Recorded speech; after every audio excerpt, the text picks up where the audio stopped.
Hello and welcome to this overview about how I created Making Paper for the first round of the Game Dev Knockout Jam 2024. The idea of this game jam is each section focuses on one aspect of game development. For this first round, the category was art, style, and visual design. I had the theme of spectacle, more is more. Stage 1, the idea and inspiration.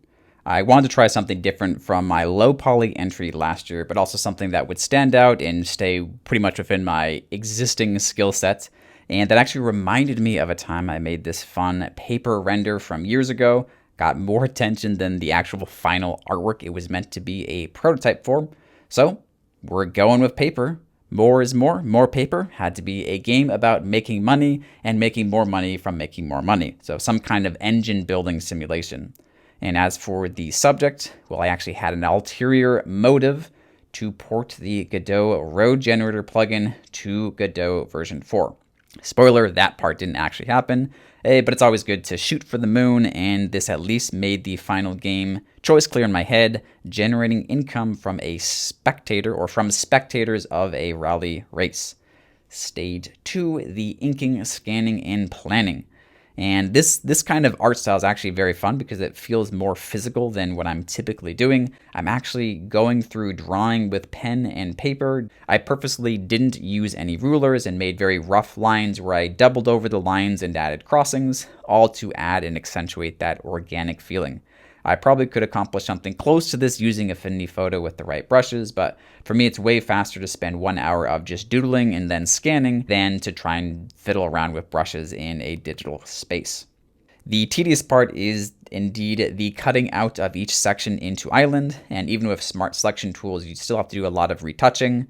And then the even more tedious part is rigging and animating all those parts in 3D. I had these little flaps to imply where parts would be glued together, which I then pretty much scrapped after I did the bench model because it just wasn't worth the time-consuming effort to rig those sections, and it wouldn't even be visible in the final animation probably.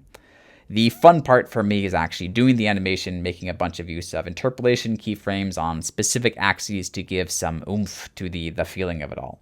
Stage 3 was connecting it all in Godot. And here I was able to actually plan out the MVP pretty clearly ahead of time so I could just dive in and code the parts that I needed. I aimed for a much simpler prototype, knowing that I was focused on the art and animation and the visual design and less so on the mechanics. And so, assuming that I'd be able to continue to work with this game in future iterations, I didn't go as deep into the mechanics of the engine building. It just had to be simple enough.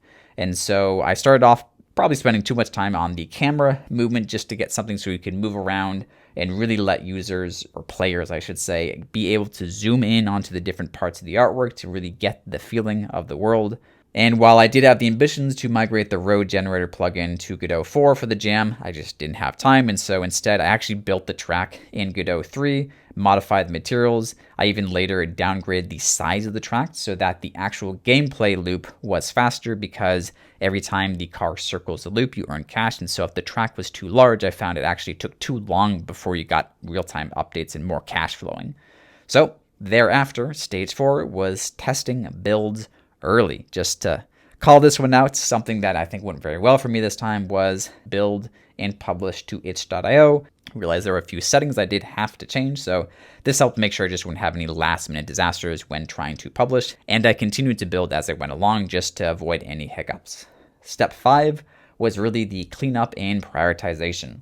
Time always runs short in these game jams, and things certainly need to be cut. I had more plans for simulations of like running in your browser and coming back sometime later and calculating the time difference from the last time you logged in.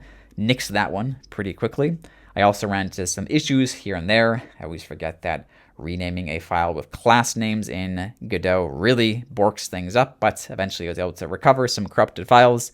And the UI, I'm actually pretty happy how it pulled together last minute. I was getting a bit skeptical. I was getting used to the new Godot 4 interfaces and creating 9 grids and so forth. I didn't get to adding music or any sound design, and the mechanics themselves are very limited. Figured I'd really keep the entry simple, focus on the graphics, and build it up more in future rounds, instead of last year where I burnt out after the second round because I tried to go from scratch to make a completely different game, wasn't even very happy with it, and then just said, all right, I don't have time to go on from here. So regardless of the theme for round 2, I'll aim to build on top of this base.